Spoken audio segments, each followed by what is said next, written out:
අද මම මගේ වීඩියෝ එකෙන් කතා කරන්න යන්නේ අලුත උපන් බබාලගේ සිට මාස 12 දක්වා. ඒ කියන්නේ අවුරුද්දක වයස බබාලට ඇතිවන ඉක්කාව සම්බන්ධවයි.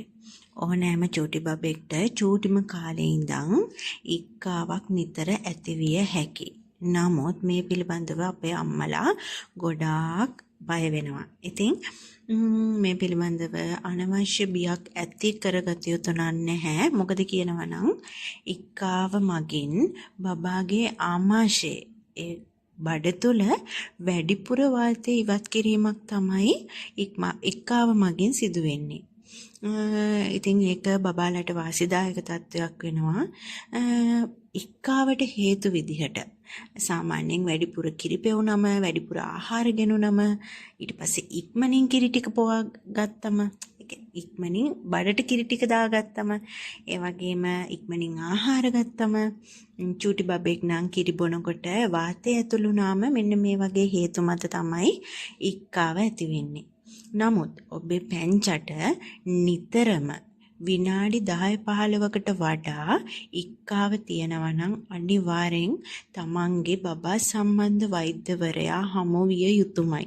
ඊට හේතු විදිහට ගොඩාක් දේවල් තියෙනවා. මොකද ආමාශය සම්බන්ධයෙන් ගැටලුවක් වෙන්න පුළුවන්. ඊට පස්සේ බඩවැල් වල ප්‍රශ්නයක් වෙන්න පුළුවන්.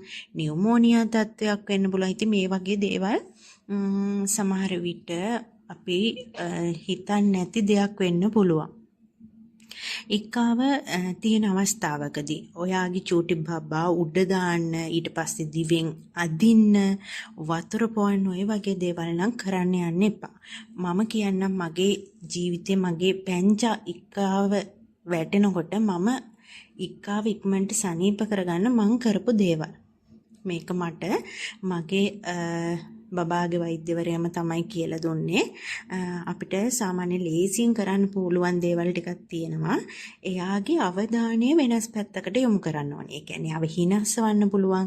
දැන් අපේ බබා නම් කොට්ටේ තිබ්බම අඬනවා. ඉතින් මම සමහර වෙලාවට හිනස්සවන්න බැරි වෙලාවක් නම් ඉක්මනට ගිහින් කොට්ටේ තිබ්බම එයා අඬනවා. අන්න ඒ වගේ දේවල් කරාම ඒ කියන්නේ අඬවන්න කියලා අපි විශේෂයෙන් මුකුත් කරන්න ඕනේ නැහැ. එයාගේ ඉරියව්ව වෙනස් කරපු ගමන් සමහර බබාලා අඬනවනේ. ඉතින් ඒ දේවල් කරාම එයාගේ ඉක්කාව ඉක්මනට සනීප වෙන්න බලනවා. තව චූටි බබාව බය කරාම ඉක්කාව සනීප වෙනවා කියලා මං අහලා තියෙනවා. නමුත් ওই වගේ දේවල් කරලා අපි පැංචට වදයක් දෙන්න ඕනේ නැහනේ.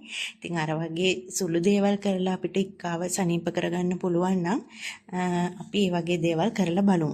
තව පැංචගේ කොන්ද ප්‍රදේශය ටිකක් සාමාන්‍යයෙන් අතුල්ලන්න බලන්න. එතකොටත් පැංචගේ ඉක්කාව සනීප වෙන්න බලනවා. ඒ වගේම ග්‍රයිඩ් පෝටර් දෙනවා කියලා මම අහලා තියෙනවා. ඒක මගේ බබාගේ වෛද්‍යවරයාත් කිව්වා. නමුත් මට අර වගේ දේවල් වලින් ඉක්මනට බබාගේ ඉක්කාව සනීප කරන්න පුළුවන් හින්දා මම ග්‍රයිඩ් වෝටර් වගේ දේවල් දෙන්නේ නැහැ.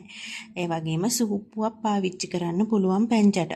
ඉතින් මම මගේ පැංචට කරපු දේවල් එක්ක තමයි මම මේ අද වීඩියෝ එක හැදුවේ.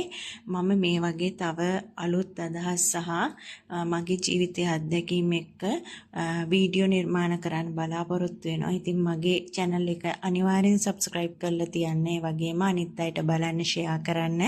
මොනවා හරි ප්‍රශ්නයක් හෝ අදහසක් ඕන දෙයක් තියෙනවා නම් මගේ වීඩියෝ එක යටින් comment කරන්න.